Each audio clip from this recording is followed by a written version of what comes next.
এক অন্ধ বালক একটি বড় ব্যাংকের সামনে বসেছিল। তার সামনে ছিল একটি থালা আর হাতে ছিল একটি কাগজ, যাতে লেখা, আমি অন্ধ, অনুগ্রহ করে সাহায্য করুন। সারাটা সকাল তার থালায় মাত্র কয়েকটি পয়সা জমা পড়েছিল।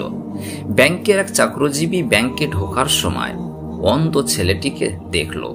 সে তার মানিব্যাগ বার করে তাকে কিছু পয়সা দিল, আর অন্ধ ছেলের হাতের কাগজটি নিল এবং এর পিছনে কিছু লিখল। এরপর ছেলেটির হাতে সেই কাগজ ধরিয়ে দিল, যাতে সবাই নতুন লেখাটি দেখতে পায়। এরপর আশ্চর্যজনকভাবে সবার সাহায্যের পরিমাণ বেড়ে গেল। অনেক বেশি লোক ছেলেটিকে সাহায্য করতে থাকলো, আর ছেলেটির থালাও ভরে উঠল। বিকেলে সেই ব্যাংকার তার অফিস থেকে বেরিয়ে ছেলেটিকে দেখতে এলো। অন্ধ ছেলেটি চাকরিজীবীর গলা চিনতে পারল। ছেলেটি তাকে জিজ্ঞাসা করল, তুমি কি সেই লোক যে আমার কাগজের লেখাটি বদলে দিয়েছিলে? কি লিখেছিলে তুমি? আমার জানার খুব ইচ্ছা করছে।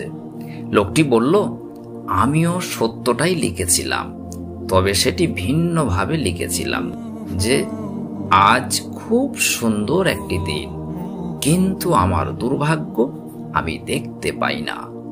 দুটো লেখাই মানুষকে বলে যে ছেলেটি অন্ধ, কিন্তু প্রথমটি শুধু বলে যে সে অন্ধ, কিন্তু দ্বিতীয় লেখাটি মানুষকে বলে তারা অনেক ভাগ্যবান যে তারা অন্ধ নয়। তোমার যা আছে তার জন্য আল্লাহর কাছে কৃতজ্ঞ থাকো। নতুন ভাবে চিন্তা করতে শেখো। সবার চেয়ে একটু ভিন্নভাবে, পজিটিভ ভাবে ভাবতে শেখো।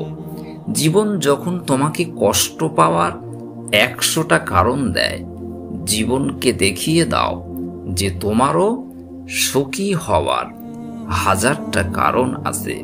আপনারা দেখছেন গল্প। সাবস্ক্রাইব করুন, সঙ্গে থাকুন।